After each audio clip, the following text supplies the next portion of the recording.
Hello everyone, welcome back to this channel, which again is a relatively new channel, but it's gaining a bit of momentum.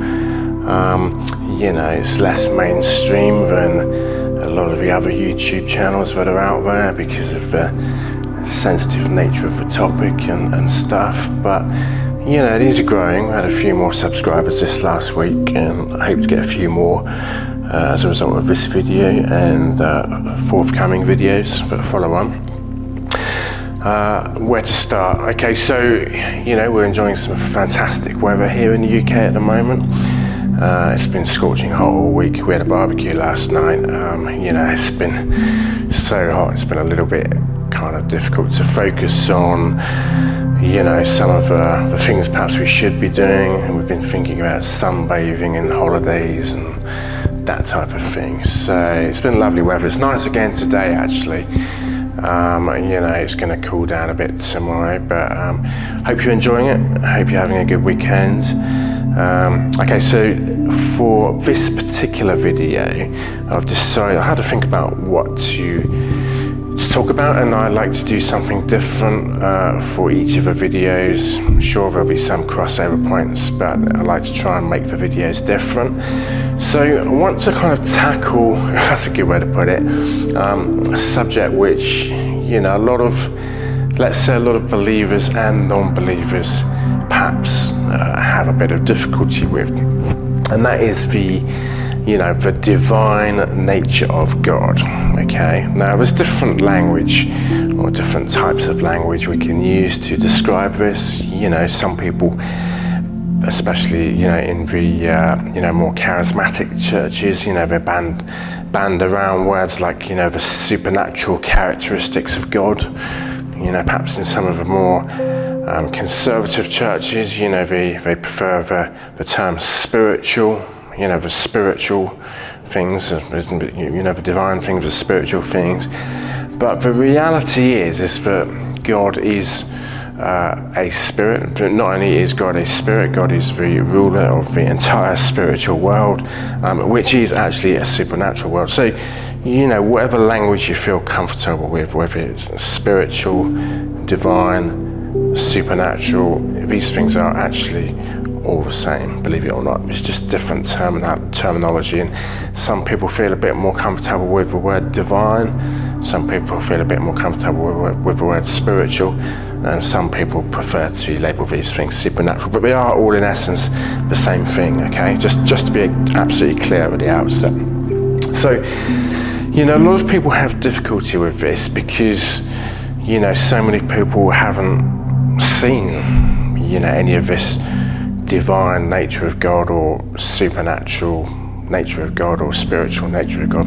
Perhaps the closest they've come to it is witnessing some freak lightning, or being in the middle of sort of hurricane or tornado valley in America and seeing some freak weather event or a flash flood or something along those lines to make them stop and think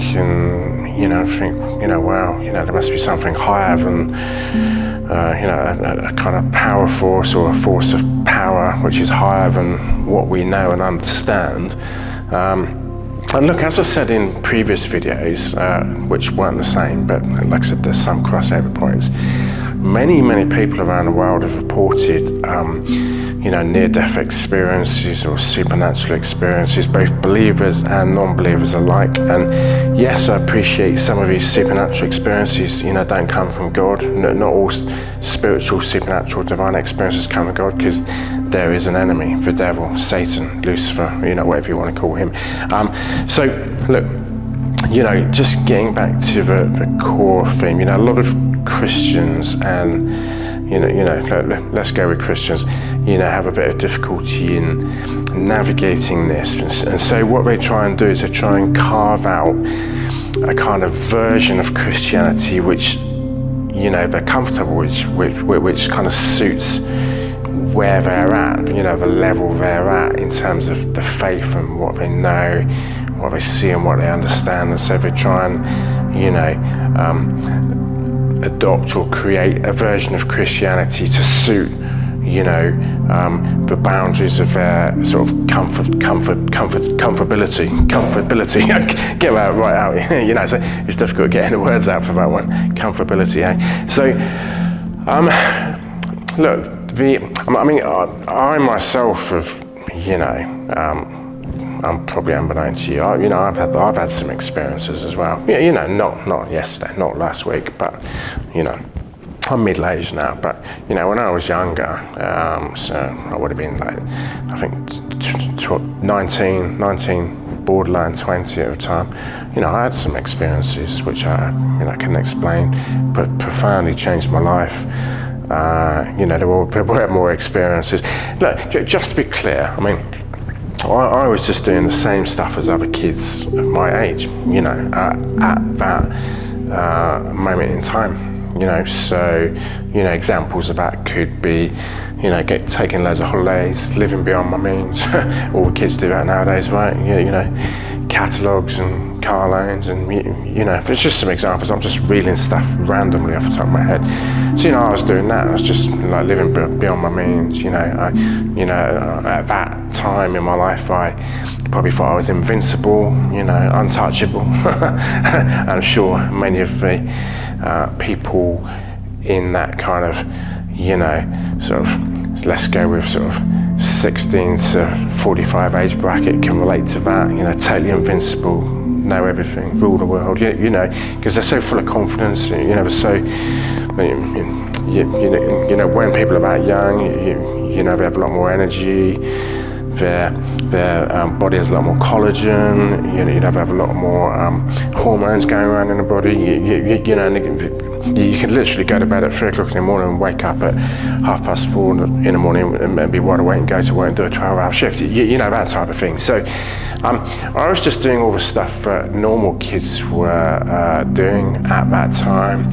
You see, people experiment with things. Whether it's music, drugs, sex, relationships, and that happens today as well, by the way. People experiment with things. People experiment with, different types of music, different interests. It might be skateboarding, it might be judo, it might be kickboxing. It might be Buddhism, it might be, dabbling in the occult, which I don't recommend, by the way. But people, the point I'm making here is that people experiment with things, especially at a younger age. Everything from living beyond their means to relationships and alternative relationships, you name it. Because that's the only way people learn and get to know what works, what doesn't work, what's right, what isn't right, what feels right, what doesn't feel right. Do you see what I mean? So, I was just doing what I would consider, even today, although it was, 20 years ago, to be doing all that kind of stuff. I just want to be absolutely clear. If people were doing that stuff today, nobody would bat an eyelid. Yes, if you got caught doing some of the stuff, living beyond your means, and taking out catalogues and running into trouble with it and forgetting about it. So you get into trouble, you get a CCJ or something. But I did some pretty stupid things. But look, when I look around at I just want to draw a parallel or similar kind of context, stroke parallel here. When I look around at some of the things that the people of today are doing, who are aged in between sort of 18 to 40 or something. They're probably doing stuff which is way worse than what I was doing. They're running, OnlyFans pages and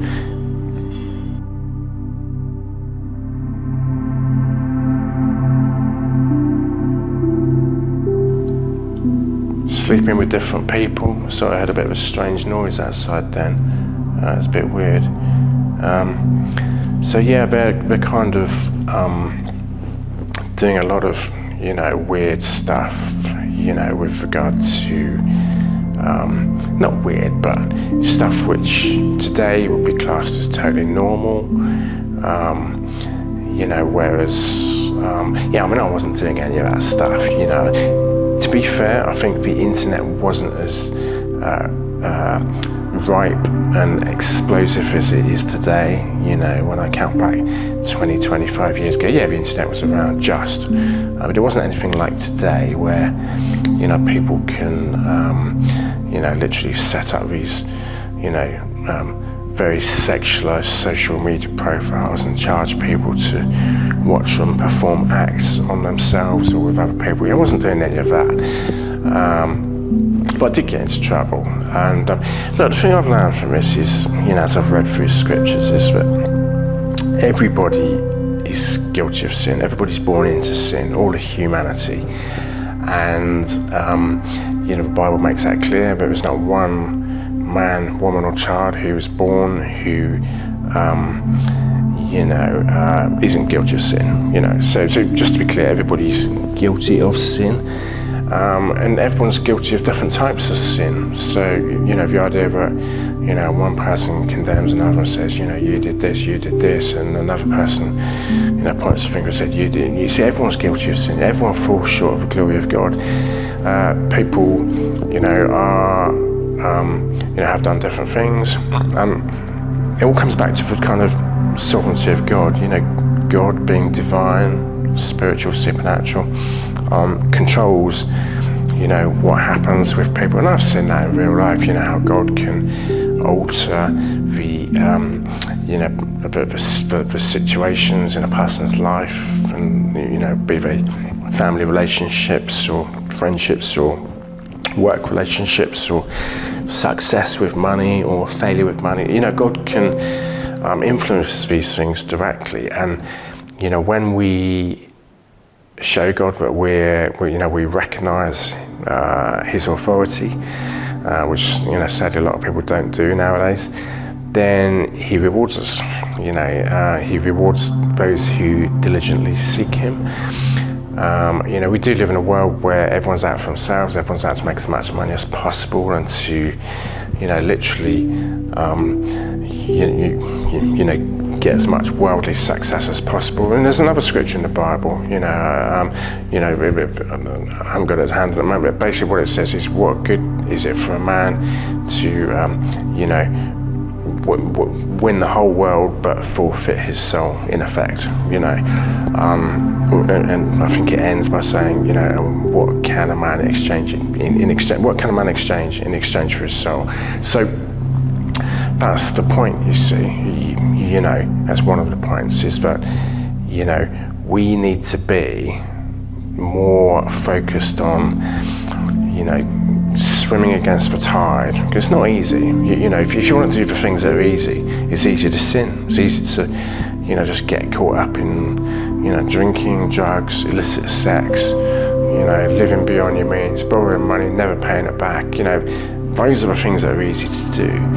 The things that are more difficult to do, you know, which is to set aside a bit of time each day to, you know, read the Bible, you know, seek God's truth, to try and, you know, show humility and show love and peace and kindness and, you know, all those are the fruits of the Holy Spirit, you know, all those kinds of things. That's more difficult to do than to live a life of sin, because, you know, the prince of this world, the devil, Satan, you know, it's easy to sin, but sin costs you. You know, it results in death, not just physical death, but spiritual death. So eternal separation from God. And God is eternal. You see, God's a spirit, the ruler of the spirits, and you know, just to be clear, the ruler of the spiritual world. So that includes heaven, hell, world of the dead, and obviously earth. You know, there's different realms. So there's so much authority that God has, and we just need to learn to recognize his divine, spiritual, supernatural authority, because it's different from any other authority that you may encounter on earth, or any human being. And, you know, when we recognize that in humility, you know, that we are the created beings and that everyone has fallen short of sin, and that we, you know, come before God with our problems, whatever they are, then, you know, we begin to see changes in our life, you know, with our finances, with our work, with our friendships, with our freedom. No, you know, the one thing I want to say, you are always going to have a battle, because it's a spiritual battle. There's forces of evil which the Bible makes clear have been defeated. But if you don't believe in Christ, in Jesus basically, then you're still living in darkness. You see, you haven't crossed over from, spiritually speaking, you haven't crossed over from death to life. So you're still at risk, and you're probably in denial that there is a God. It's such a deep subject. What I'm going to do is I'm going to put in the description box of a video some links of some people who have had like real life experiences, where God has kind of just broken into their lives in a kind of supernatural way, be it through illness and recovery, or accident and recovery, or whatever, or near-death experience, whatever it might be. And I'm going to put some different ones in there. Some of them are quite compelling, if you take the time to watch them. And it's just a reminder that we're not alone, See, I made this mistake when I was younger, when I was like 20, 21, even up to age 35, excuse me, I sort of believed that, it was all about self-sufficiency and creating our own success and taking control of our own lives, but we don't have the final say. You see, a lot of people say we do, but you try telling that to the, somebody with a, major health problem, that, it's all their fault and that they haven't done the right things. Do you see what I mean? So, we only have so much control, but the one thing we do have is free will. Now if we, come to seek God, to find God, and we kind of respect that, then God will honour it and conquer. You see, a lot of the battles we face aren't actually physical, they're spiritual. Because in every situation in life, including like the war in Gaza, there's things that go on behind the scenes spiritually. So, if you can try and just realise that not every battle, not every problem you face is physical, but it's actually spiritual, and try and address it spiritually and pray to God and stuff like that, you'll more than likely see some different outcomes. Now, I do understand that most people consider all this stuff to be nonsense and, for weak and damaged, and, it's a very interesting subject. Where is the intersection, that's the way I can put it, between the divine, the spiritual and the supernatural on one side, and the kind of mental health illnesses on the other side. Now, there's multiple things in the news about people who've claimed they've heard voices and gone out and committed like a terrible crime and stuff. And you see, the psychiatrists won't really accept that people can have divine, spiritual, supernatural experiences without being mentally ill. It's absolutely crazy. I suppose the thing to watch out for is, if people have had these experiences, but everything else is right. So what I mean by that is, they make sense, the things they say, the temperament of that person, and, the way that they carry themselves gracefully, and, they're not aggressive, and, that type of thing. Well, then it's almost impossible for any psychiatrist to say you've got a mental illness, But admittedly, if you're holding a pickaxe and, threatening to, butcher anyone who disagrees with you and stuff like that, you're going to run into problems, of course. It's obvious, So look, we do live in a spiritual world, we do live in a supernatural world, and the two are very closely interlinked, believe it or not. The chasm, if that's the way I can put it, between the physical world and the spiritual world is a lot thinner than what you might think. You can't see the spirits, but they can see you. So it's just good to have that mindset, and I don't think this is discussed enough in the church. If you go to a typical church service, they're not going to be talking about this kind of stuff. They're just going to be preaching a standard bit of scripture and context out of the Bible. But it's important to understand this stuff I'm talking about today, about the divine nature of God, because seriously, if you're just burying that under the carpet and just trying to create your own version of Christianity, you're effectively, you're effectively denying God's power, and calls into question your salvation.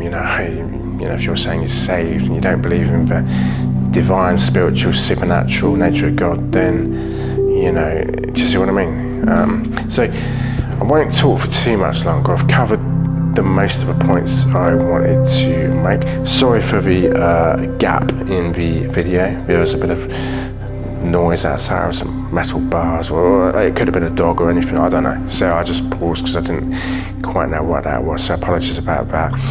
So have a great rest of the weekend, and like I said, I don't make videos for this channel every single week, but I do try and make at least maybe 2 a month, and I try and vary the topics and just talk to you frankly about what some of the things that perhaps aren't discussed and should be. I will talk to you a bit more about some of the experiences I had. I could talk for hours about this. It's a deep subject, and one thing that I think is wrong is that every time somebody tries to broach these kind of topics, you just get shouted down as if something wrong with you, or you must have an illness or something, or you must be schizophrenic or something. But that's absolute nonsense. I've got quite a lot of experience between telling the difference between somebody who's got like a mental illness and somebody who's maybe got spiritual problems, and also somebody who's maybe has spiritual experiences but doesn't have any mental illnesses. Do you see what I mean? So it's a very deep, complex area. I mean, one thing's for sure is that a lot of psychiatrists don't understand it. They really don't. They just follow out of a textbook that they learn at university and stuff, and from different medical journals. But they don't understand it. You see, some people experience these things and some people don't. But that doesn't mean that the people that don't experience these things should write them off as being total nonsense, because everybody dies. So the physical body dies, but the spirit lives on. It's where the spirit goes after that, which is the focus for you, and that's why you need to be on the ball with this, and realizing that God is divine, God is spiritual, God is supernatural, and has sovereignty over all things, over all realms. Once you understand that, it's a game changer. Especially once you definitely believe that God really exists, even though you can't see him. So I'll leave that one there. Thank you very much for listening. I probably talked for too long, but I just wanted to get my points across. So enjoy the rest of the weekend, the nice weather, and I'll hopefully speak to you again soon. Take care. Bye.